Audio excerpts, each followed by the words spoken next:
Hi friends, welcome to my এখন চর্চা channel. SSK এমএসকের এই মুহূর্তে ভীষণ দুর্দিন চলছে, আর সেই দুর্দিন থেকে কিভাবে আগামী দিনে উদ্ধার পাওয়া যায় সেই লক্ষ্যে কলকাতাতে একটি মিটিং ডাকা হয়েছে। সেই মিটিং উপলক্ষে এসএসকে এমএসকের অন্যতম শিক্ষক নেতৃত্ব মাননীয় মুকুলেশ রহমান বিশ্বাস কী বার্তা দিলেন শুনুন।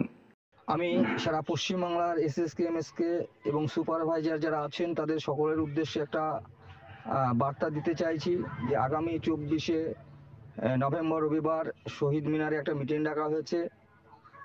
ওই মিটিংয়ে সকল নেতৃত্ব যারা আছেন সকলেই যাতে ওই মিটিং উপস্থিত থাকেন, এর জন্য আমি অনুরোধ করছি।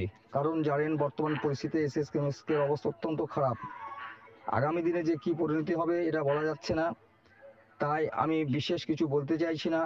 আমি সকল নেতৃত্বের কাছে, সজলবাবু থেকে শুরু করে আনারুল ইসমাইলদা থেকে শুরু করে যারা বাইরে আছে, বিকাশ দা, শামসুল দা এবং আমাদের যারা রাজ্যগুলি নেতৃত্ব, সকলকেই বলছি ওই মিটিংয়ে থেকে আমাদের একটা পলিসি নেওয়া দরকার আছে বলে প্রয়োজন মনে করছি।